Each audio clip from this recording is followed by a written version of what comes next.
প্রিয় মুসলমানেরা, বান্দাটারে যখন শাস্তি দিয়া জাহান্নামের আগুনের মধ্যে পুরায়া 3000 বছর পরে বান্দাটারে দাঁড় করে দেওয়া হবে। ওই বান্দাটা পানির পিপাসায় হাহাকার হাহাকার করতে থাকবে। হায়রে, কবর কিন্তু তখন বান্দার প্রতি ভালো ব্যবহার করবে না। বলে হুজুর কবর পর্যন্ত পাইলামই না, এখন তো শুধু বান্দার রূহ কবজ করা পর্যন্ত পাইলাম। হ্যাঁ প্রিয় মুসলমান, মারহাবা। মদিনা যাইতে চাই তো ইনশাআল্লাহ। যারা যারা যাইতে চাই মোহাব্বতের আওয়াজে পড়েন দয়াল আল্লাহ দয়া করেন আমরার দয়াল আল্লাহ। প্রাণে পুরাণে মনের বাসনা লা ইলাহা ইল্লাল্লাহ ও লা ইলাহা লা ইলাহা ইল্লাল্লাহ মুহাম্মাদুর রাসূলুল্লাহ সাল্লাল্লাহু আলাইহি ওয়াসাল্লাম। হে আমার বাতাবাড়ি এলাকার বন্ধুরা, যুবক ভাইরা, মুরব্বী বাবাজিরা, পর্দার অন্তরালের মা বোনেরা, আমরা যারা জান্নাতের বাগান মাহফিলে বসলাম, আজকের মাহফিল কমিটি এলাকার মধ্যে জান্নাতের বাগান কিন্তু দুনিয়া লোভের জন্য বানায় নাই। তারা কবরবাসীর রূহের মাগফিরাত কামনায়, কবরবাসীর কবরের আযাব মাফ করানোর জন্য বানাইছে। হ্যাঁ যুবক ভাইরা, এলাকার প্রবাসী ভাইরা, কেন মাহফিল সাজাইলা? বলে আমরা তো একদিন ওই কবরের বাসিন্দা হয়ে যাইব।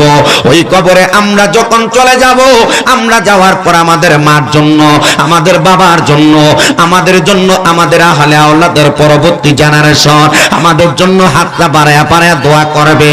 আমরা দুনিয়ার তাবারুক যেহেতু দিবে, তাবারুকের জন্য মাহফিলে আসি নাই। আমরা দুনিয়ার টাকা পয়সা লোভ লালসা নিয়ে মাহফিলে আসি নাই। আমরা মাহফিলে আসছি আল্লাহ তাআলারে খুশি করার জন্য।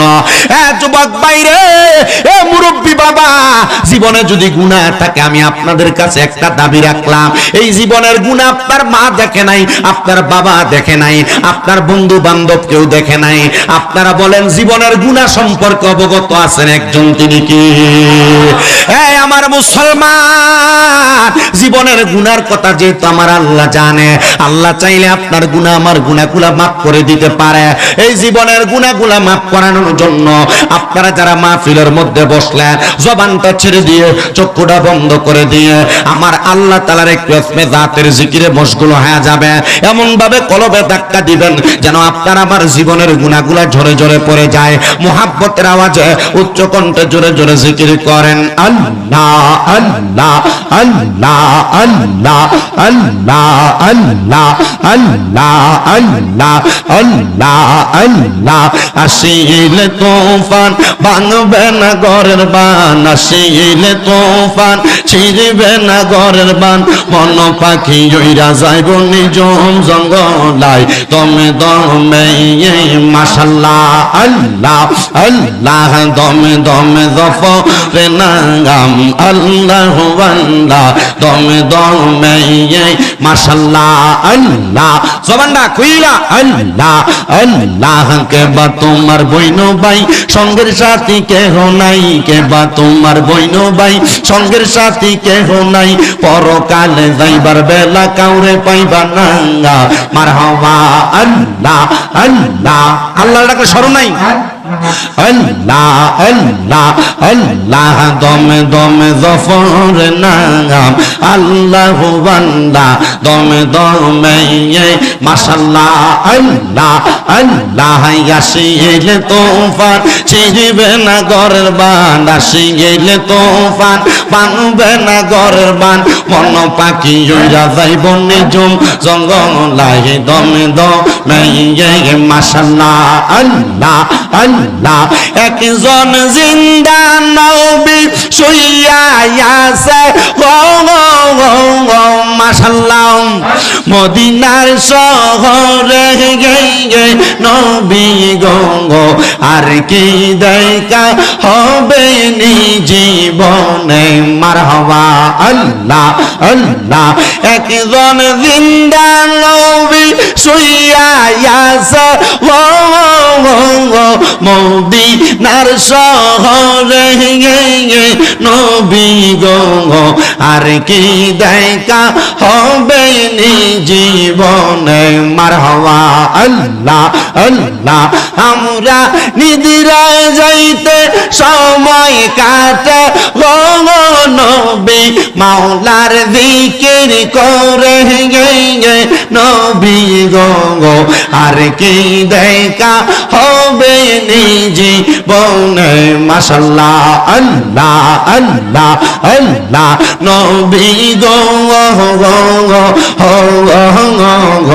আর কি দেখা হবে নি জীবনে মাশাআল্লাহ আল্লাহ আল্লাহ আল্লাহ আমি দেখব বলে আশায় আছি গো নবী শয়নে স্বপনে নবী গো আর কি দেখা হবে নি জীবনে মাশাআল্লাহ আল্লাহ আল্লাহ আল্লাহ আল্লাহ মুর্শিদ আমার গলার মালা দালালি আমার গলার মালা মুর্শিদ আমার জাহানের জাহান মুর্শিদ পাইলে কোলে লইয়া জোরাইতাম পরাগান মাশাআল্লাহ আল্লাহ আল্লাহ জবানটা খুইলা আল্লাহ আল্লাহকে স্মরণ নাই আল্লাহ আল্লাহ মুর্শিদ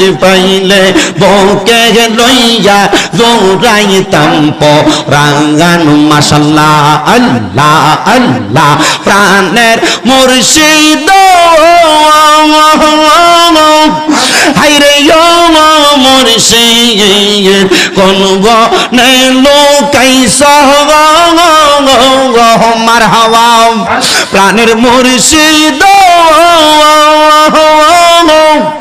হাইরে মুর্শিদ কোন গনে লোকাইছ মারহাবা হাইরে বন পোড়াহরিয়ে ইনির মতো গো গো গো আমার মনে বাজে সালা দয়াল মুর্শিদ মাশাআল্লাহ আল্লাহ আল্লাহ আল্লাহ আল্লাহ আমি যদি যাই গো মারা আমি যদি যাই গো মারা দেখবা নিয়া সিয়া প্রাণের মুর্শিদ আমায় তুমি যাইও না ফালাইয়া আরে আমায় তুমি যাইও না ফালাইয়া প্রাণের মুর্শিদ আমায় একবার দেখবা নিয়া সিয়া মাশাআল্লাহ আল্লাহ আল্লাহ লা ইলাহা ইল্লাল্লাহ মুহাম্মাদুর রাসূলুল্লাহ সাল্লাল্লাহু আলাইহি ওয়াসাল্লাম জবান খুলে মুহাব্বতের আওয়াজে জোরে পড়েন আলহামদুলিল্লাহ আমরা সবাই জিকির করলাম একজনের তিনি কে ওই আল্লাহর জিকির করলে সবার লাভ আছে না নাই আমার মুসলমানেরা আমি ডাইনে বামে না যায়া কোনো প্রারম্ভিকা না করে আমি আমার ডাইরেক্ট আলোচনার মধ্যে চলে যাই যেহেতু আমার প্রবাসী ভাইয়ের এলাকার যুবকেরা কবরবাসীর মাগফিরাত কামনায় মাহফিলটা সাজাইছেন আমি আজকে যদি কবর হাসরের আলোচনা করতে যাই আমি যদি আপনাদের কাছে কিয়ামতের আলামতের বয়ান করতে যাই আপনাদের এলাকার একটা শ্রেণীর মানুষ বেজার হয়ে যাবে আপনারা বলেন বাবা কোরআন হাদিসের বয়ানে যদি কোনো মানুষ বেজার হয়ে যায় আমাদের কোনো অসুবিধা আছে নাকি আমি ভাঙ্গেই বইয়া দিয়া যাই কবর হাসরের ওয়াজ করতে গেলে এক নাম্বার যদি বাতাবাড়ি এলাকার মধ্যে কোনো সুদখোর থাকে খোদার কসম সুদখোরের গায়ে ওয়াজটা লাগবে আপনারা বলেন বাবারা ওয়াজ মাহফিল যদি সুদখোরের উপরে যায় পরে আপনাদের কোনো অসুবিধা আছে জোরে বলেন না বাবা কোনো অসুবিধা আছে আপনার এলাকার মধ্যে যদি কোনো ভূমিদস্যু থাকে চান্দাবাজ থাকে ওয়াজটা যে তার উপরে চলবে শুধু তাই না যারা হারাম করে পরের হক মাইরা খায় আজকের ওয়াজটা যে তাদের উপরে চলবে কারণ কি যদি আপনাদের আপনাদেরকে প্রশ্ন করা হয়, আপনারা বলবেন হুজুর এই সুদখোরগুলো আমাদের সমাজকে নষ্ট করে দিয়েছে, এই ঘুষখোরগুলো আমাদের সমাজকে নষ্ট করে দিয়েছে। শুধু সমাজকে নষ্ট করে দেয় না, এলাকাতে এমন ভাবে সুদের টাকা লাগায়, বহু মানুষ আছে সুদের টাকা পরিশোধ করতে যায় বাপের দিনা ভিটা পর্যন্ত বিক্রি করা লাগে, সুদের টাকা পরিশোধ করতে যায় কিস্তি তুলা তুলা নিজের সংসারের সব খরচ ব্যয় করে দেওয়া লাগে। এমন অনেক মানুষকে দেখা যায় 1 লাখ টাকা এলাকা থেকে বাৎসরিক 30,000 টাকা করে সুদের টাকা করে করে খায়। আপনারা বলেন এমন সুদখোর সমাজে আছে না নাই? শুধু আছে বললেই চলবে না, আগে এলাকাতে বেড়া মানুষে সুদ খাইতো, এখন কিন্তু বাড়ি বাড়ি মহিলারাও সুদের টাকা লাগায়। এরা কি একটাবার মরার কথা চিন্তা করে না?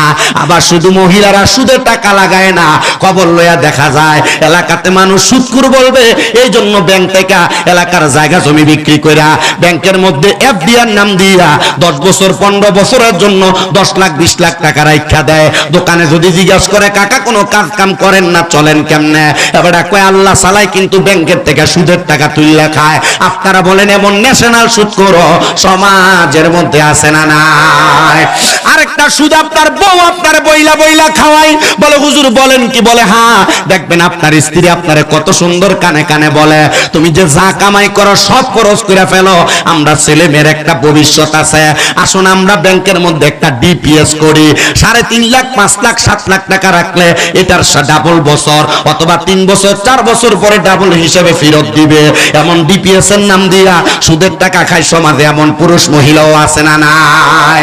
আমি আপনাদের সবার কাছে আবদার জানাই, এ প্রিয় মুসলমান, আল্লাহর নবী তিরমিজির একটা হাদিসে মুবারাকা যখন আমাদেরকে কুমিল্লা আলিয়া মাদ্রাসার মধ্যে পড়াইতেছিল কামেল 2য় বর্ষে, আমাদের হুজুর বলতেছে বাবা, হারাম যারা খায়, সুদের টাকা যারা খায়, মানুষের টাকা মেরে মেরে খায় যারা, এদের ব্যাপারে আল্লাহর নবী একটা হাদিসে মুবারাকা বলছেন বড় শক্তভাবে। এই হাদিসটা হযরত আবু সাঈদ খুদরি রাদিয়াল্লাহু তাআলা আনহু বর্ণনা করেছেন। এই হাদিসটা হযরত সিদ্দিক আকবরের জবান মোবারক থেকে শুনেছেন।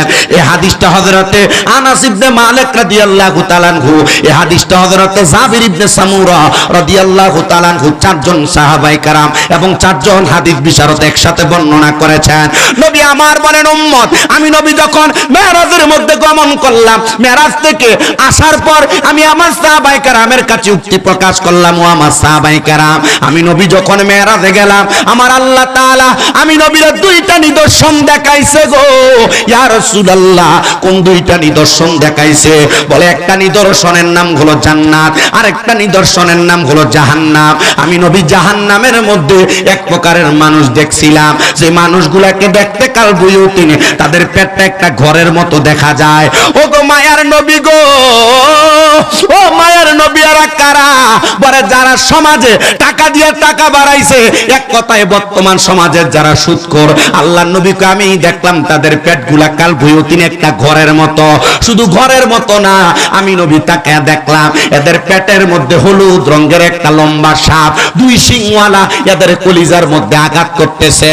ও মায়ার নবী গো, এমন সাপ যদি দংশন করে একটা মানুষকে কষ্ট পায় না, একটা মানুষকে আঘাতপ্রাপ্ত হয় না, নবী আমার জানিয়ে দেয় শুধু আঘাতপ্রাপ্ত হয় না, এই মানুষগুলা সমাজের মধ্যে কীট পতঙ্গ হয়ে পয়সা থাকে, মরার সময় এদের কোনো দাম নাই, কবরে কোনো দাম নাই, হাসরে কোনো দাম নাই, মিজানে কোনো দাম নাই, ফুলসেরাতে কোনো দাম নাই। আবার আমাদের সমাজের মানুষ এই সুদখোর ঘুষখোর গুলারে দুইটা মসজিদের সভাপতিও বানায়া দেয়।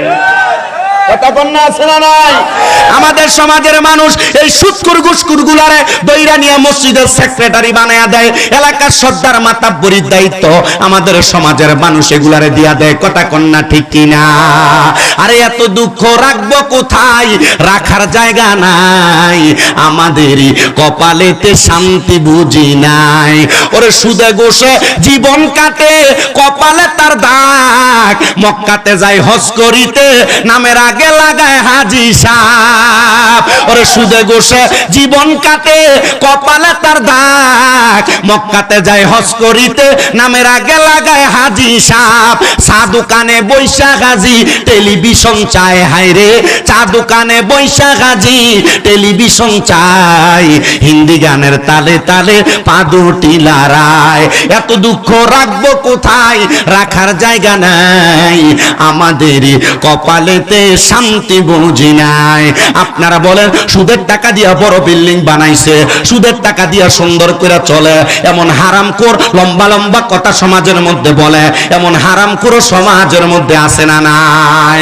অভাব নাই মুসলমান, শুনো, এই হারাম যারা খায়, পরের হক যারা লুণ্ঠন করে খায়, মানুষের উপর জুলুম করে যারা খায়, অত্যাচার করে যারা খায়, আল্লাহর নবী কয় এটা কিয়ামতের আলামত রে, কিয়ামতের আলামত। ইয়া রাসূলুল্লাহ, ইয়া হাবিবাল্লাহ, তাহলে তাদের ব্যাপারে কি আল্লাহ তাআলা কোনো ইঙ্গিত করেন নাই কোরআনুল কারীমে?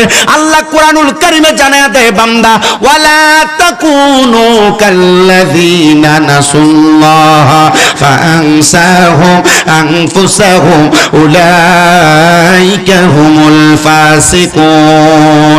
আল্লাহ জানায়া দেয় বান্দা, ওয়ালা তাকুনু, তোমরা তাদের মতো হয়ো না, কাল্লাযীনা যাহারা নাসুল্লাহ ফাআনসাহুম আনফুসাহুম, যারা নিজের কথা ভুলে গেছে, আমি আল্লাহ তাদেরকে ভুলে রাখছি। উলাইকা হুমুল ফাসিকুন, এরা আর কেউ না, এরা হলো ফাসিক। ইয়া রাসূলুল্লাহ, এরা কারা? এদের পরিচয়টা আপনি দেন না গো নবী। আপনি তো ফাসিক বলেই আল্লাহর কোরআন থেকে জানায়া দিলেন, কিন্তু নবী আমার জানায়া দেয়, হযরত আব্দুল্লাহ ইবনে আব্বাস রাদিয়াল্লাহু তাআলা আনহু হাদিস বর্ণনা করে, বলে আল্লাহর হাবিব ওই ব্যক্তিগুলার কথা কোরআনুল কারীমের আয়াত ইঙ্গিত করেছে, এরা আর কেউ না, যারা গুনাহ করতে করতে করতে করতে এদের জীবনটা গুনার সাগরের মধ্যে ভাসায়া দেয়। এরা দুনিয়ার চিন্তা করতে করতে আখিরাতের কথা ভুলে যায়, এরা দুনিয়ার চিন্তা করতে করতে কবরের কথা ভুলে যায়, এরা দুনিয়ার চিন্তা করতে করতে হাসর মিজান ফুলসিরাতের কথা ভুলে যায়। ওগো নবী, আপনি তাদের পরিচয় দেন না। নবী আমার আল্লাহর কোরআন থেকে আবার জানায়া দেয় সাহাবায়ে কেরামের কাছে, ইন্নাল্লাযীনা কাফারু মিন আহলিল কিতাবি ওয়াল মুশরিকিনা ফি নারি জাহান্নামা খালিদিনা ফিহা উলাইকা হুম শাররুল বারিয়া। নবী আমার জানায়া দেয় আল্লাহর কোরআন থেকে, নবী বলেন নিশ্চয় যারা কুফরি করে এবং আহলে কিতাবের অন্তর্ভুক্ত এবং মুশরিক শিরিক করে, এই তিন প্রকার ব্যক্তিকে আল্লাহ তাআলা ডাইরেক্ট জাহান্নামের খবর দিয়েছে। শুধু জাহান্নামের খবর না, উলাইকা হুম শাররুল বারিয়া বলে আল্লাহ তাআলা এদেরকে দুনিয়ার সবচাইতে নিকৃষ্ট মানুষের সাথে তুলনা করেছে।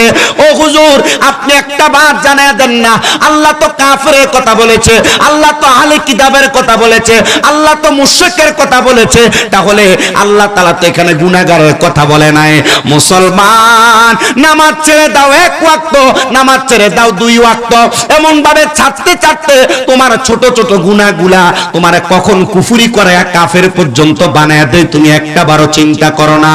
কারণ যখন কোনো মানুষ ছোট ছোট গুনাহগুলা করে, গুনাহগুলা করার কারণে ওই মানুষটা খতমে ডাইরেক্ট কাফের হয়ে যায় না, ওই মানুষটার ভিতরে সর্বপ্রথম জিন্দিগি ভাব চলে আসে।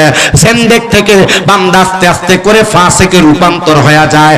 আর যখন বান্দা ফাসিক হয়ে যায়, তখন বান্দা গুনার প্রতি একবার উদাসীন হয়ে যায়, বারবার বারবার গুনাহ করে, বারবার নামাজ ছেড়ে দেয়, বারবার মিথ্যা কথা বলে, বারবার গালি দেয়, বারবার মানুষের উপর জুলুম করে, বারবার মানুষের উপর অত্যাচার করে। যখন মানুষগুলো জুলুম অত্যাচার গুনাহ বেনামাজি হারামখোর হয়ে যায়, ওই মানুষটার ভিতরে নেফাকি চলে আসে। ওই নেফাকির কারণে বান্দা গুনাহ করতে কোনো দ্বিধা করে না, একটা মানুষকে হত্যা করতে কোনো দ্বিধাবোধ করে না, মানুষের উপর অন্যায় করতে কোনো দ্বিধাবোধ করে না, জুলুম করতে কোনো দ্বিধাবোধ করে না। যখন বান্দার ভিতরে নেফাকিটা এমন ভাবে বান্দাকে পাকড়াও করে, বান্দাকে ধরে ফেলে, বান্দা কাফের কখন হয়ে গেছে বান্দা তখন তার হিসাব দিতে পারে না। বান্দা তার নিজের কথা ভুলে যায়, আল্লাহ তাদেরকে ভুলায়া দুনিয়াতে বাঁচায় রাখে। অনেক মানুষ তো প্রশ্ন করে, হুজুর যারা কাফের, যারা হারাম খায়, যারা পরের হক খায়, আমরা দেখতে পাই এরা খুব ভালো চলে, কিন্তু আমি নামাজ পড়ি আল্লাহ আমারে বালা রাখে না, আমি রোজা রাখি আল্লাহ আমারে বালা রাখে না। মনে রাখতে হবে এই দুনিয়াটা মুমিনের জন্য একবার একটা শস্য ক্ষেত্র। মুমিন বান্দা কষ্ট পাবে, আঘাতপ্রাপ্ত হবে, মুমিন বান্দা অভাবে থাকবে, অনটনের মধ্যে থাকবে, অত্যাচারের শিকার হবে, কিন্তু যারা দুনিয়ার জমিনের মধ্যে কাফের মুশরিক বেঈমান মুরতাদ হয়ে থাকবে, জিন্দিক হয়ে থাকবে, ফাসিক হয়ে থাকবে, এরা জুলুমের শিকার হওয়া লাগবে না। দেখবেন এরা হারাম খায়ও সুন্দরভাবে চলাফেরা করবে। প্রিয় মুসলমান, এই বাতাবাড়ি এলাকার পর্দার অন্তরালের মা, ওয়া শুধু পুরুষদের জন্য না, আমি আমার মাদের তোমাদের জন্য আমার ওয়াজটা করতেছি। মা তুমি বেপরদা চইলো না, হারাম খায়ো না, পরের বাড়িতে যা যা নিজের চেহারা দেখে দেখে গুইরো না, বেপরদা বেহায়াপনায় লিপ্ত হয় না, পাতলা কাপড় পইরা শরীরের দেহটারে মানুষের সামনে প্রদর্শন করো না। মনে রাখতে হবে এ বাতাবাড়িয়ার মানুষ, এই কাজগুলা তোমার জাহান্নামী বানায়া দিবে। হুজুর এই জাহান্নামী মানুষ যারা, বদকার মানুষ যারা, বেঈমান মানুষ যারা, হারামখোর মানুষ যারা, এরা তো মারা যাবে। মারা যাওয়ার পর আল্লাহ তাআলা এদেরকে কেমন যন্ত্রণাদায়ক শাস্তির আন্ডারে নিয়ে যাবে। নবী আমার বলে কবরের পরে হাসর, হাসরের পরে মিজান, মিজানের পরে ফুলসিরাত, এরপরে না জান্নাত আর জাহান্নাম। জানো দুনিয়ার বান্দারা, জানো একটা বান্দারে আমার আল্লাহ তাআলা, ওই বান্দা যদি জান্নাতি আর জাহান্নামী হয়, বান্দার জান্নাতি আর জাহান্নামী এই দুইটা বাপ কিন্তু আল্লাহ বান্দারে দুনিয়াতে প্রদর্শন করে আনিবে। একটা মানুষ ইন্তেকাল করার পরে জান্নাতে গেল না জাহান্নামে গেল, এই মানুষটাকে চিনার জন্য আপনি দুনিয়াতে তো কোনো চেষ্টা করা লাগবে না, বান্দার মরণই বলে দিবে বান্দাটা কি জান্নাতি না জাহান্নামী। বান্দার ইন্তেকালের সময়টা সাকরাতুল মউতের বিছানায় বলে দিবে বান্দাটা জান্নাতি না জাহান্নামী। ওয়াজ মাহফিলে বইসা ওয়াজ শুনতেছেন কথা সত্য, কিন্তু কালকে ফজরের নামাজ পড়বেন কিনা এটার গ্যারান্টি কিন্তু দিতে পারবেন না। ওয়াজ মাহফিলে বইসা ওয়াজ মাহফিল শুনতেছেন কথা সত্য, আগামী কালকে থেকে মিথ্যা বলা বন্ধ করবেন কিনা এটার গ্যারান্টি দিতে পারবেন না। ওয়াজ মাহফিলে বসে ওয়াজ মাহফিল শুনবেন কথা সত্য, আগামী কালকে থেকে পরনিন্দা করা মানুষকে, হিংসা করা মানুষকে, ধোঁকা দেওয়া মানুষের সম্পদ লুণ্ঠন করা বন্ধ করতে পারবেন কিনা, এই চোখ দিয়া জিনা করবে করা বন্ধ করতে পারবেন কিনা, মুখ দিয়া জিনা করবেন কিনা বন্ধ করতে পারবেন কিনা তার গ্যারান্টি দিতে পারবেন না। তবে আপনি ওয়াজ মাহফিলে বইসা শুধু আপনার নিজের কানকে শান্তি করা, এটা যেন আপনার মুখ্য বিষয় না হয়। মনে রাখবেন শোনার পর যদি আমল না করেন আপনি এর চাইতে বেশি আরো গুনাহগার হয়ে যাবে। শুধু গুনাহগার হবেন না, ময়দানে মাশরে আপনার এই কানগুলাকে গরম সীসা দ্বারা ঢালাই করে দেওয়া হবে। হুজুর বলেন কি? বলে হ্যাঁ। এবার আপনারা বলে আমরা ওয়াজ কি শুধু শুনলেই চলবে না, আমল করা লাগবে? সবাই তো জবাব দেয় না। শুনলেই চলবে না, আমলে বাস্তবায়ন করা লাগবে। আমলে বাস্তবায়ন করলে আগামী কালকে থেকে কি নামাজ চলবে না বন্ধ হবে? সুদ কি খাইবো না বন্ধ করব? বলে হুজুর সুদের ওয়াজ এলাকার মসজিদের ইমাম সাহেব যে পরিমাণ করে, যদি সুদের ওয়াজ ইমাম সাহেব করতে করতে করতে করতে অবস্থাতে এমনিটাই যে হুজুর খালি একই ওয়াজ করে, কিন্তু হুজুর মানুষ তো সুদখানা বন্ধ করে না, এটারে আল্লাহ ফাঁসে কষ্ট হইতেছে। আমি আমার জীবনে যত মাহফিল করছি আপনারা পাইছি আমি অদ্ভুত শ্রোতা। আপনারা ওয়াজ শুনতে রাজি কিন্তু বক্তার লোকে কথা বলতে রাজি না। যতটুকু বুঝতে পারলাম, টানা ওয়াজ করতেছি, কথা বলতেছি, আপনারা বসে ওয়াজ শুনতেছেন আলহামদুলিল্লাহ একবারে মনোযোগের সাথে দর্জনিয়া শুনতেছেন। কয়েকটা যে মোটামুটি মুখে তালা লাগাইছে, এরা বোম মারলো এর মধ্যে সুবহানাল্লাহ বাইরে না। আল্লাহ আমাদেরকে বোঝার তৌফিক দান করেন। আমিনের আওয়াজও দিছে না, মুহাব্বতে কন্যা আমিন। আচ্ছা বলেন এবার হারামখোর যারা, বেনামাজি যারা, মুশরিক বেঈমান যারা, মুনাফিক যারা, এরা একভাবে মরে আর ভালো মানুষ আরেকভাবে মরে। কারণ হারামখোরের মরণ আর ইমানদারের মরণ এক হইতে পারে। আবারও কয় আসতে, হারামখোরের মরণ আর বেঈমানের ইমানদারের মরণ একরকম হইতে পারে। উদাহরণ আল্লাহ কোরআনে দেয়, লা ইয়াস্তাউই আসহাবুন নারি ওয়া আসহাবুল জান্নাহ। যারা জান্নাতি আর যারা জাহান্নামী তারা একরকম না। আসহাবুল জান্নাতি হুমুল ফাইজুন, যারা জান্নাতি তারা সফল কাম। এবার বলেন আমরা জান্নাতি হতে চাই কি চাই না? না আসতেছে, জোরে বলেন চাই কি চাই না? কারা কারা চাই? ডান হাত আল্লাহকে উঠে দেখায় দেন, জবান খুলে মোহাব্বতে।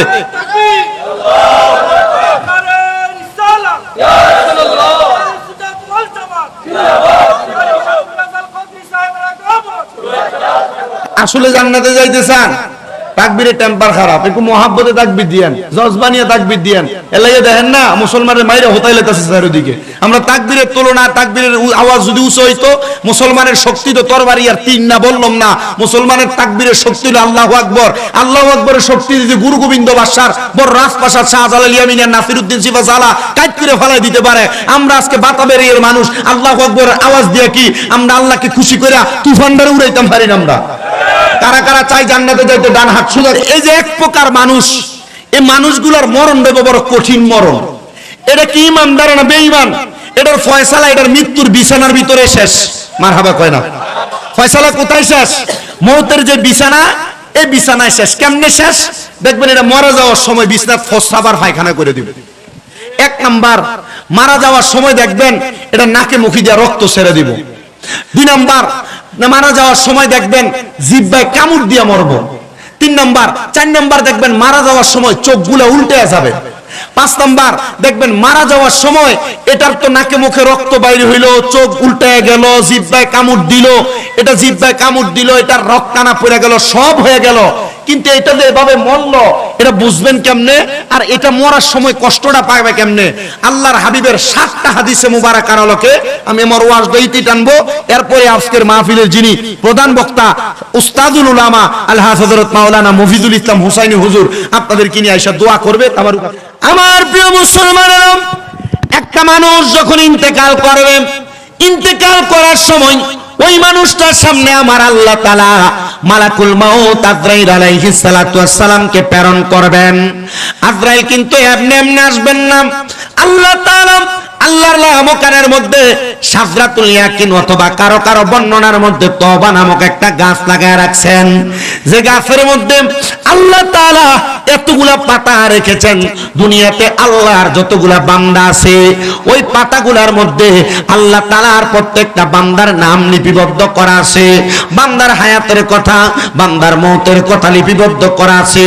ওই গাছের পাতাটা যখন ঝরে পড়ে যাবে আল্লাহ তাআলা মালাকুল মাউত আজরাইলকে আদেশ করবে, ও আজরাইল যাও যাও যাও, আমার বান্দার হায়াতের বাজেট শেষ হয়ে গেছে, এই বান্দাটার রূহটারে তুমি কবজ করে নিয়ে আসো। আমার এই বাতাবাড়ি এলাকা আশেপাশে এলাকার বড়ুরার মুসলমানেরা এবার বান্দাটা সামনে আজরাইল আলাইহিস সালাতু ওয়াস সালাম এমনি এমনি চলে আসবেন না।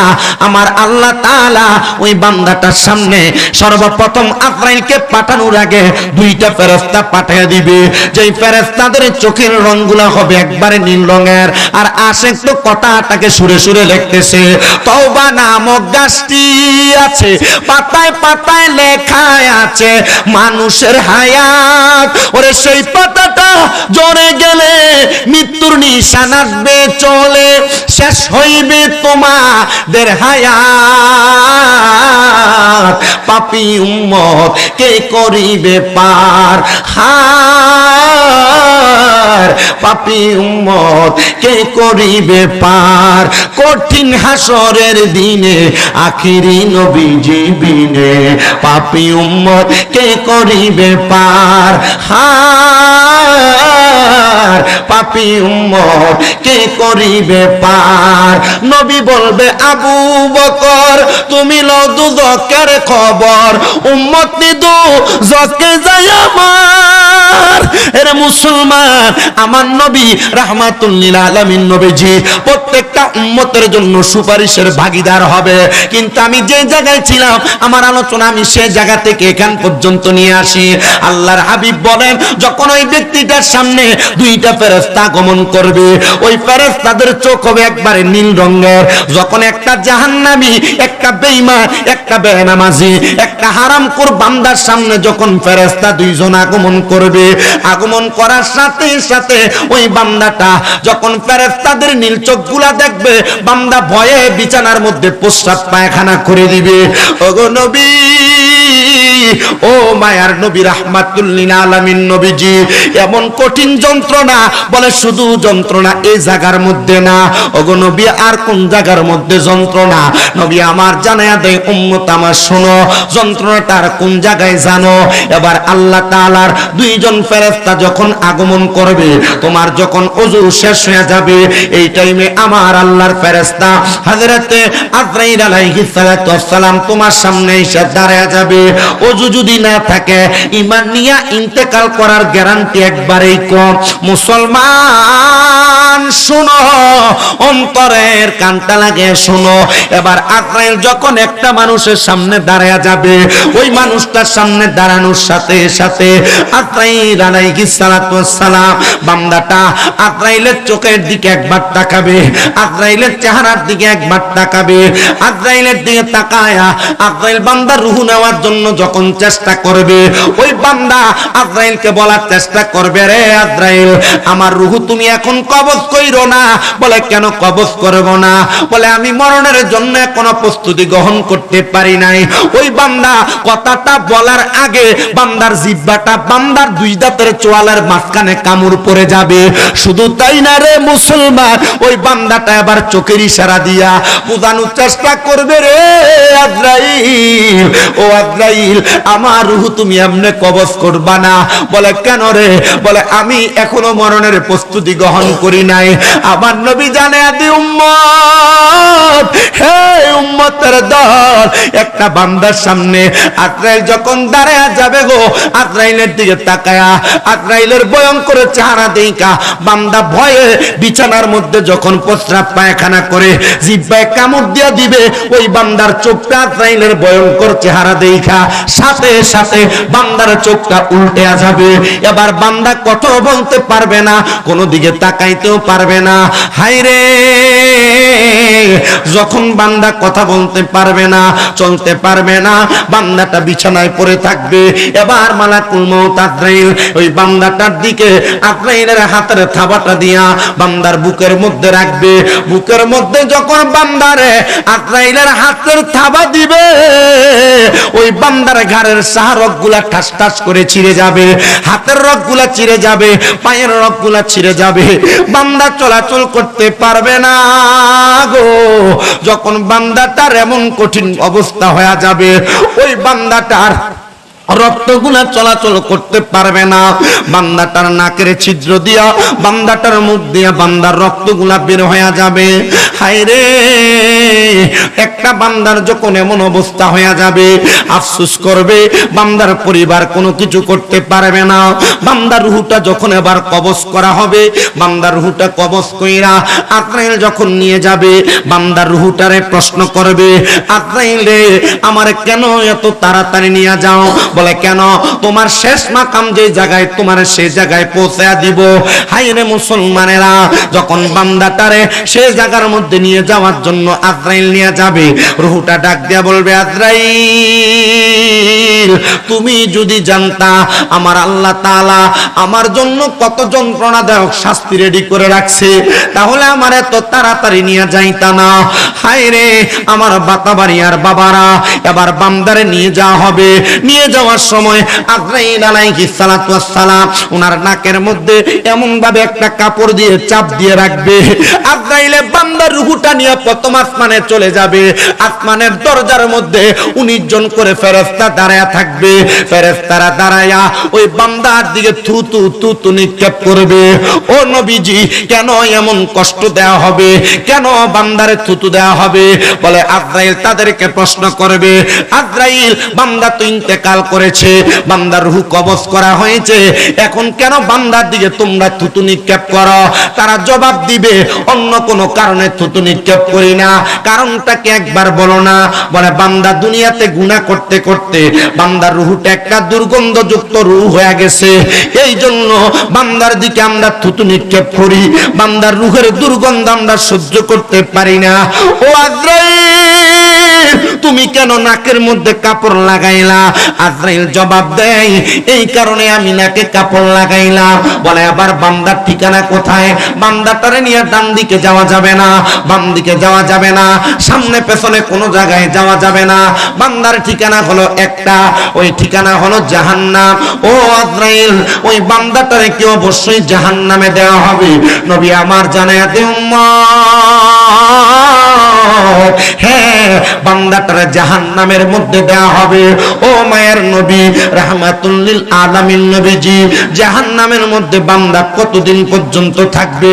নবী আমার জানায়া দেয়, সর্বনিম্ন একটা জাহান্নামী বান্দারে যখন জাহান্নামের মধ্যে ফেলা হবে, একটা জাহান্নামী বান্দা কমপক্ষে 3000 বছর জাহান্নামের আগুনে জ্বলা লাগবে। প্রিয় মুসলমান, 3000 বছর জাহান্নামের আগুনে কেমনে থাকবেন? কিভাবে কিভাবে থাকবেন আপনি একটা বার চিন্তা করে দেখেন না। হুজুর 3000 বছর জাহান্নামের আগুনে একটা বান্দাকে যখন রাখা হবে, ওই বান্দাটা কেমনে থাকবে নবী আমার জানিয়ে দেয়। আমার আল্লাহ তাআলা ওই জাহান্নামের আগুনটার 3টা অবস্থা রাখবে। আল্লাহ তাআলা 3টা ভাগে ভাগ করে দিয়ে জাহান্নামের আগুনটারে সর্বপ্রথম লাল রঙের আগুন বানায়া বান্দার দেহটারে জ্বালায়া পুরে আঙ্গার করে দিবে। বান্দার দেহ জ্বলবে, বান্দার শরীরের গোশতগুলা ঝরে ঝরে পড়ে যাবে। আবার আল্লাহ ফায়াকুন বলে বান্দার দেহ বানায় দিবে। হায় রে মুসলমান, আবার জ্বালাইবো, আবার পুরাইবো, আবার দেহ বানাইবো। এমন কষ্ট,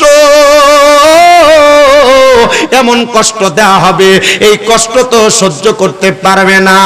দেহ তোমার চর্মচর গলে পচে যাবে, শিরায় উপশিরা গুণ। নবীজি এমন কষ্ট তারা কেমনে সহ্য করবে? তাদেরকে কি একটু পরিত্রাণ দেওয়া হবে না? নবী আমার জানায়া দে উম্মত, হ্যাঁ তাদেরকে পরিত্রাণ দেওয়া হবে। যখন বান্দা 3000 বছর জ্বলবে, জ্বলার পর বান্দাটারে এমন একটা জায়গায়, এমন একটা মাকামে দাঁড় করে দেওয়া হবে। বান্দাটা ওই মাকামে দাঁড়াইবে। বান্দাটারে তখন প্রশ্ন করা হবে, কি বলবা বলো? তখন বান্দা কোনো জবাব দিতে পারবে না। আপনি আমি মনে করতেছি আমরা আল্লাহর কাছে বলবো, এ ফেরেশতার দল, আমাদেরকে ক্ষমা করানোর ব্যবস্থা করো, আমাদেরকে মাফ করানোর ব্যবস্থা করো। না রে না, তখন একটা বান্দা ক্ষমা চাইবে না, একটা বান্দা মাফ চাইবে না। বান্দাটা ডাক দিয়া বলবে পানি পানি পানি বলে 3 বার চিৎকার করবে। সাহাবীরা ডাক দিয়া কয়, নবী গো, ইয়া রাসূলুল্লাহ, নবী আপনি বলেন না। তখন কি তাদেরকে পানি দেওয়া হবে? নবী আমার কান্দন করে দেয় আর ডাক দিয়া কয়, ওগো সাহাবায়ে কেরাম, হ্যাঁ তাদেরকে পানি দেওয়া হবে। মায়ার নবী, রাহমাতুল লিল আলামিন নবী, কেমন পানি তারা পান করবে? বলে দুনিয়ার কোন সাধারণ পানি তারা পান করতে পারবে না। ওগো নবীজি আপনি একটা বার বলেন না কেমন পানি পান করবে? নবী আমার জানায়া দেয়, অন্য জাহান্নামীদেরকে জাহান্নামের আগুনে জ্বালায়া পুরায়া যেই রক্তপুঞ্জগুলা তৈরি হয়, ওই রক্তপুঞ্জগুলা বান্দাটারে লোহার একটা গরম পাত্রে আগুনে গরম কইরা ওই লোহার পাত্রটা বান্দার সামনে দেওয়া হবে। রক্ত আর পুঁজগুলা মানে অন্যদেরকে আগুনের মধ্যে জ্বালানোর কারণে যেই রক্তপুঞ্জগুলা নিচে পড়ছে, এগুলাকে হাদিস শরীফের ভাষায় বলা হয় তিনাতুল খাবাল। ওই তিনাতুল খাবাল গুলা দেওয়া হবে বান্দাকে পান করার জন্য। ও নবী, তখন কি বান্দা পান করবে?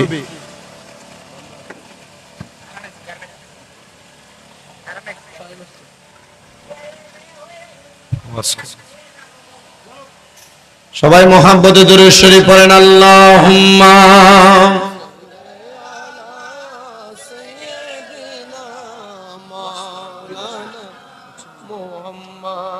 ওয়া আলা আলি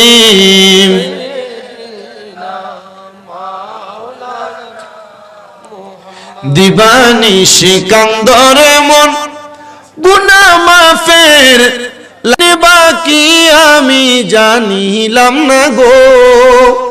আল্লাহ মরণের কতদিন বাকি, বলেন না, আমার মরণের কতদিন বাকি আমি জানিলাম না গো।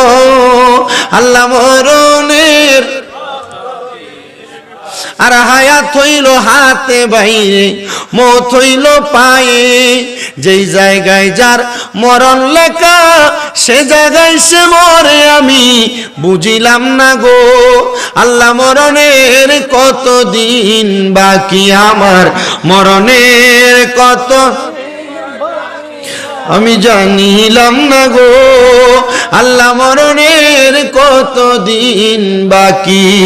হঠাৎ আজরাইল আসিয়া যেই দিন হস্তে দিবা দড়ি, হঠাৎ আজরাইল আসিয়া যেই দিন হস্তে দিবা দড়ি, তখন আমার মনাবাই করবে লুকা চোরি আমি বুঝিলাম না গো। আল্লাহ মরণের কতদিন বাকি, আমার মরণের কতদিন জানিলাম না গো। আল্লাহ মরণের কত দিন বাকি, আর 30 পারা কোরআন বাইরে মনে রাখো তয়, কোন জায়গায় কোন হরফ রেখা রাখিও প্রলয় আমি বুঝিলাম না গো।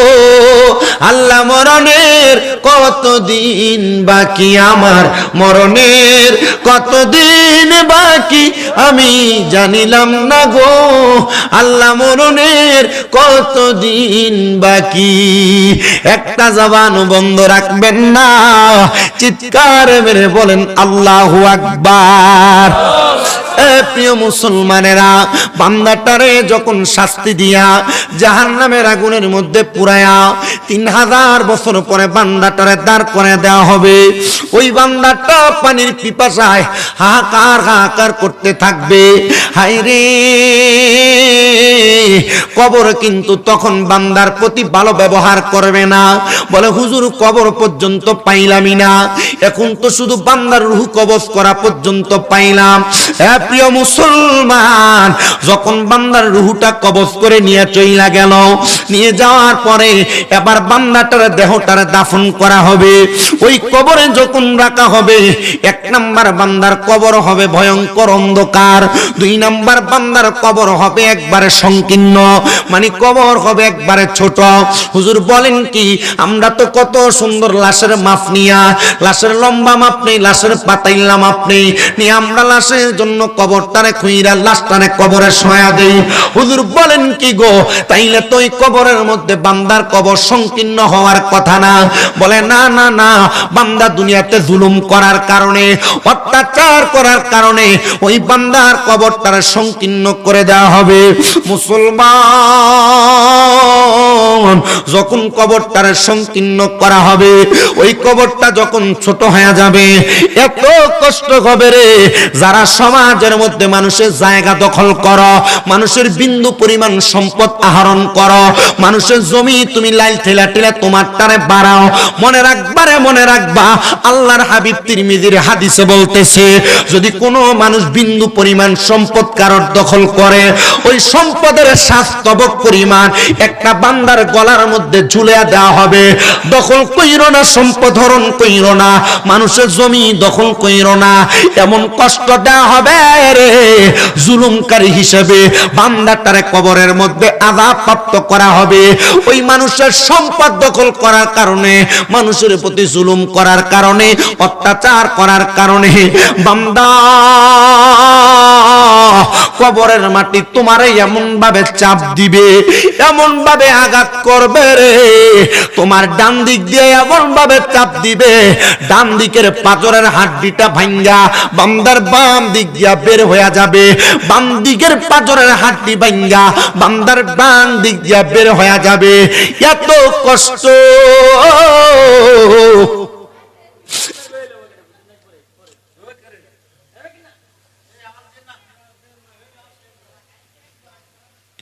এত কষ্ট ওই বান্দা কেমনে সহ্য করবে রে? ওই বান্দা শুধু কষ্ট সহ্য করবে না, আল্লাহর হাবিব মুহাম্মদুর রাসূলুল্লাহ সাল্লাল্লাহু আলাইহি ওয়াসাল্লাম নবী আমার জানায়া দেয়, ওই বান্দাটারে কবরের মধ্যে বিনা সওয়ালের জবাবে ওই বান্দাটারে ডাইরেক্ট হাসরের ময়দানে উপস্থিত করবে। মনে রাখতে হবে, বরুণা এলাকার বাতাবাড়িয়ার মানুষ, হাসরের ময়দানের পরিচয় আপনারা সবাই দিমাগে রাখবেন।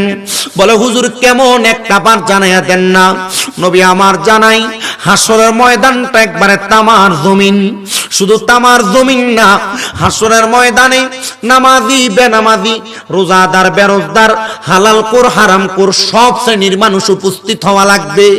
হাসরের ময়দানটা এমন উত্তপ্ত গরম হবে রে, প্রত্যেকটা মানুষের মাথার 1 বিঘত উপরে মানুষের সূর্য থাকবে, 1টা 2টা না, 12টা সূর্যের তাপ দেওয়া হবে। শুধু 12 সূর্যের তাপ দেওয়া হবে না গো, 12 সূর্যের তাপ শুধু দেওয়া হবে না, ওই মানুষগুলা হাসরের ময়দানে নামাজি বেনামাজি উলঙ্গ অবস্থায় হাসরের ময়দানে উঠে যাবে।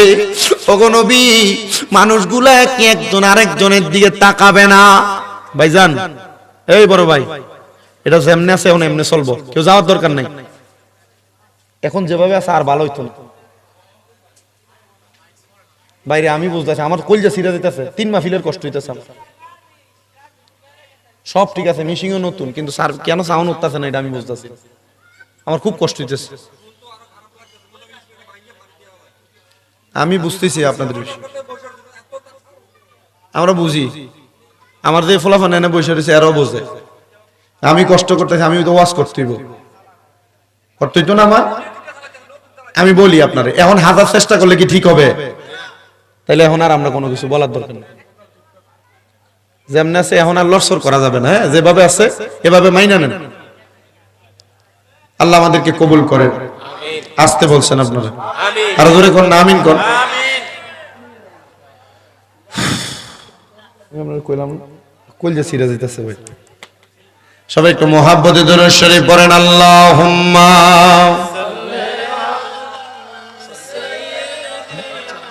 শেষ করে দিন তো 10 মিনিট। ওয়া আলা আলি সাইয়্যিদিনা মুহাব্বতে আল্লাহুম্মা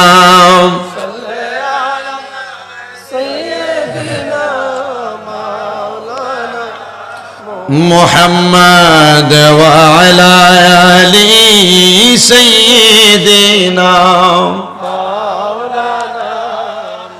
সংসার সংসার কো ওইরা ববে গো, করলি না বন্দেগি, কিভাবে কাটা আইবি মনরে, কবরের জিন্দেগি রে। বলেন না, ওরে জীবন গুনাই গুনাই গায় এলো রে হাই রে, ওরে জীবন এলো রে। বলেন সংসার সংসার কো হইরা ববে গো, করিলি না বন্দেগি, কিভাবে কাটা আইবে মনরে, কবরের জিন্দেগি রে হাই রে, ওরে জীবন গেল রে হাই রে, ওরে জীবন গুনাই গুনাই গেল রে হাই রে। বাড়ির পাশে পুকুর পারে রে, বাঁধবি সুখের ঘর, ভাইও নাই তোর বান্ধব নাই রে, কে লইবে খবর রে হাই রে, ওরে জীবন গেল রে হাই রে, ওরে জীবন গেল রে হাই রে। পড়বি পড়বি ওলের যুবক, নামাজটা পড়লি না, খবর দেশে মা আওলার কাছে রে, জবাব দিতে তো পারবি না রে হাই রে, ওরে জীবন গুনাই গেল রে হাই রে, ওরে জীবন গুনাই গুনাই গেল রে। বলেন সংসার সংসার কো ওইরা ববে গো, ডাকলি না মাওলা রে, কি জবাব তুই দিবি মনরে, ওই পারে গাছ ওরে রে হাই রে, ওরে জীবন গেল রে হাই রে, ওরে জীবন গুনাই গুনাই। বন্ধুরা রে আমার একটা একটা বান্দারে যখন এমন ভাবে শাস্তি দেওয়া হবে, মনে আসেনি? বান্দারে কিন্তু দুনিয়ার কোনো পানি দিবে না, বান্দাটারে কিন্তু কবরের মধ্যে জাহান্নামীদের রক্ত আর পুজ গুলা দেওয়া হবে পান করার জন্য। আল্লাহর হাবিব মুহাম্মদুর রাসূলুল্লাহ সাল্লাল্লাহু আলাইহি ওয়াসাল্লাম নবী যখন এই কথাগুলা বললেন, নবীর সাহাবায়ে কেরাম কান্না করা শুরু করে দিলেন। মসজিদে নববীর ভিতরে সাহাবায়ে কেরাম গোড়াগড়ি করে কান্না করতেছে। হায় রে, যখন এমন ভাবে কান্না করে আমার নবী চোখ মুবারকের পানিগুলা ছাইরা দেয়, কান্দে আর ডাক দিয়ে কয়, সাহাবীরা মৌতের কথা স্মরণ করে তোমরা এমন ভাবে কান্না করবা, আমি নবী তোমার উম্মতের মাঝে এমন খাসিয়ত এমন আখলাকের কথা স্মরণ করেছি আর চিন্তা করেছি। ও নবী কোন কথাটা বললেন? নবী আমার জানায়া দেয়, আমার উম্মতেরা যদি এমন মরণের কথা শোনার পর তারা যদি দৈনিক কমপক্ষে 20 বার মরার কথা স্মরণ করে, মরার কথা স্মরণ করার কারণে ওই দিন যদি ওই উম্মতটা মারা যায়, তাহলে আমার আল্লাহ তাআলা ওই ব্যক্তির আমলনামার মধ্যে ওই ব্যক্তির আমলনামার মধ্যে একটা শহীদের মর্যাদার মৃত্যু দান করে দিবে। হে প্রিয় মুসলমান, আল্লাহর হাবিবের সাহাবায়ে কেরাম বলে, ইয়া রাসূলুল্লাহ, মায়ার নবী গো, এমন কষ্ট তো আপনার উম্মত সহ্য করতে পারবে না। নবী গো, আপনি বলেন না আপনার উম্মত গুলারে এই কারণে এত কঠিন শাস্তি দেওয়া হবে, কিন্তু যারা নামাজি, কিন্তু যারা মুমিন, কিন্তু যারা মুত্তাকি, কিন্তু যারা ফরেজগার, কিন্তু যারা সলে মুসলে বান্দা মুসলে উম্মত, ওই উম্মত গুলার কেমন কষ্ট দেওয়া হবে। নবী আমার মুস্কি মুস্কি হাসেন আর ডাক দিয়ে কয়, না এমন কষ্ট তো দেওয়া হবে না। নবী গো, কেমন কষ্ট দেওয়া হবে? আমার নবী কয়, মুমিন তো মরণের কষ্ট টের পাবে না। ইয়া রাসূলুল্লাহ, তাইলে মুমিনের বড় দাম, মুমিনের বড় সম্মান, মুমিনের বড় ইজ্জত, মুমিনের বড় মর্যাদা। হা হা হা, মুমিনের বড় সম্মান আর মর্যাদা ইজ্জত আছে। এ প্রিয় মুসলমান সুন্নিরা, আমরা সুন্নিদেরকে বেদাতি, আমরা সুন্নিদেরকে বাতিল, আমরা সুন্নিদেরকে ফাসিকি কত রকমের মন্তব্য করা হয়। এ সুন্নি তুমি কেন বেদাতি? বলে আমি নবীর দ্বারে সালাম দেই, এই জন্য আমি বেদাতি। আমি নবীরে নূর মানি, এই জন্য আমি বেদাতি। আমি নবীর উপর হাজির নাজির আকীদা রাখি, এই জন্য আমি বেদাতি। আমি নবীকে গায়েবের খবর দেনেওয়ালা বলি, এই জন্য আমি বেদাতি।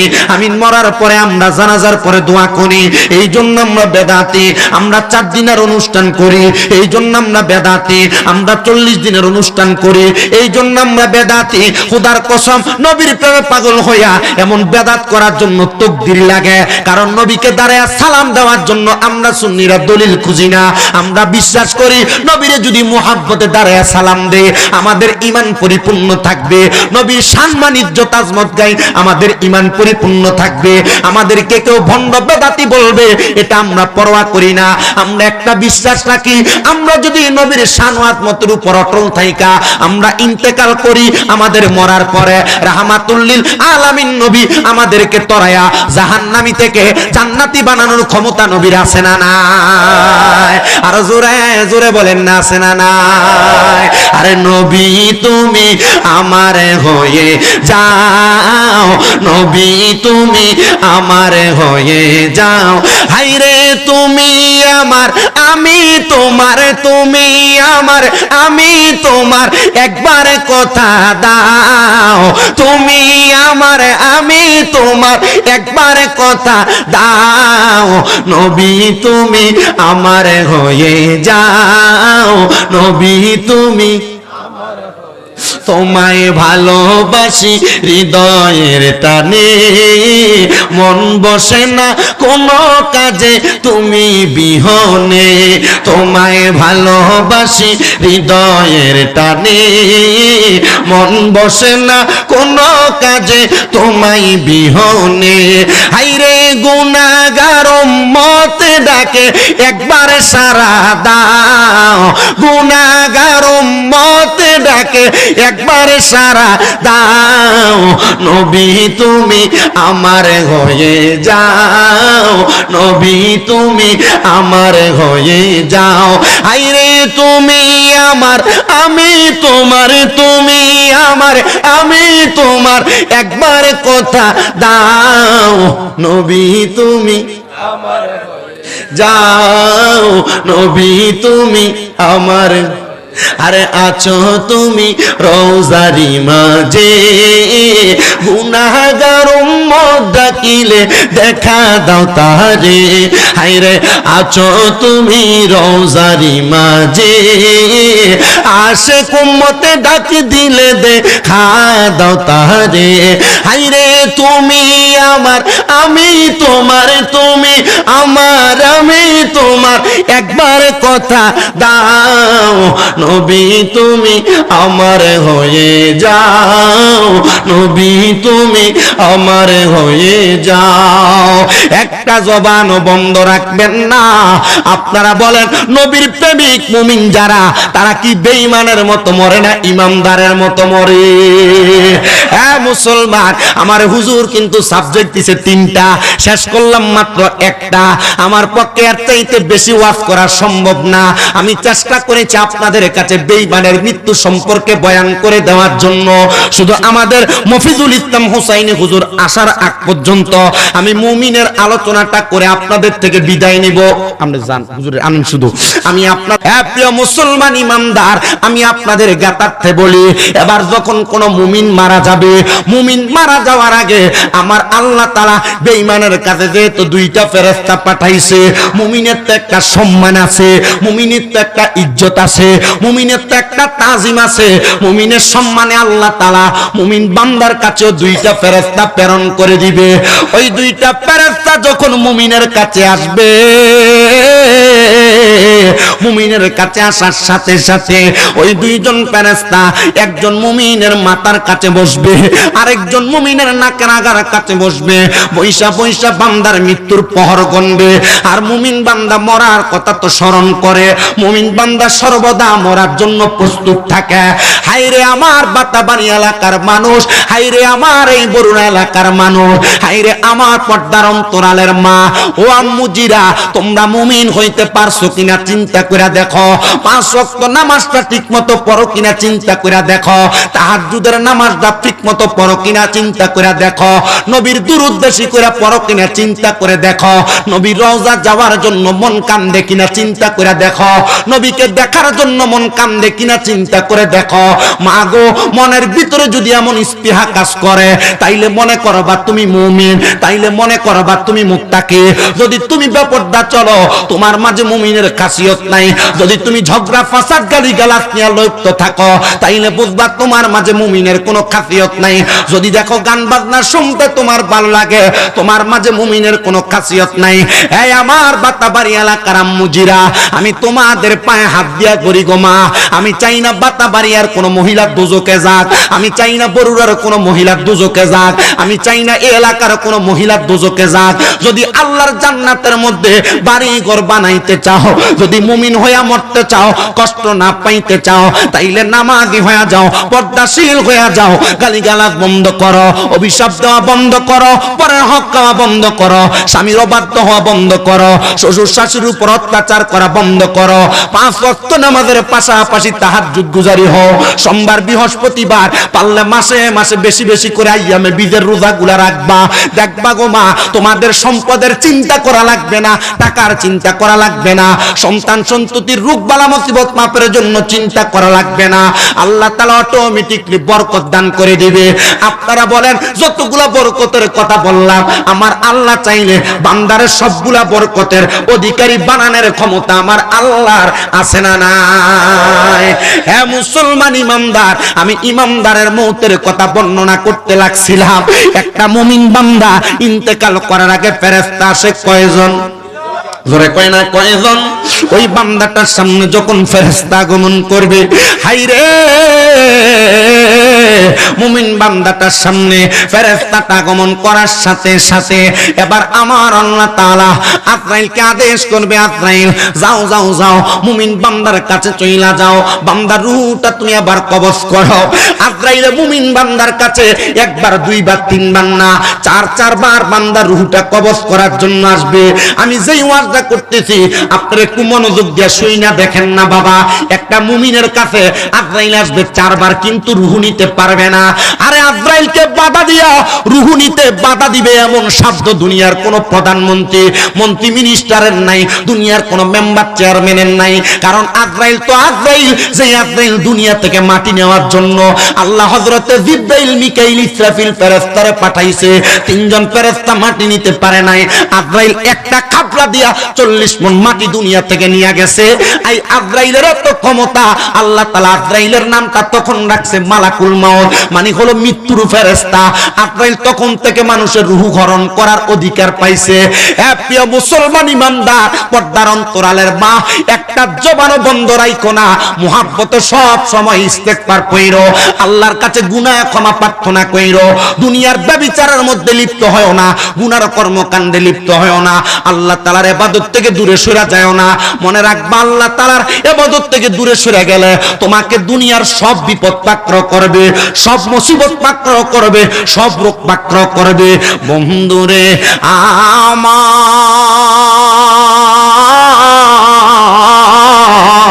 ও আমার এই বাতাবাড়িয়ার মানুষেরা, শোনো অন্তরের কানটা লাগায়া। এবার আজরাইলে প্রথমবার মুমিন বান্দার কাছে আসবে।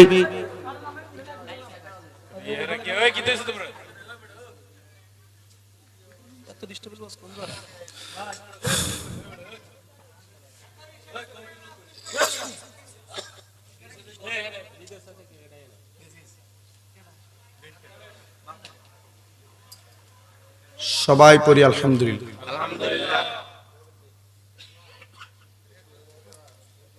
আল্লাহ তাআলা আমাদেরকে ইমানি হায়াত, ইমানি জিন্দেগি, ইমানি মৌত দান করেন।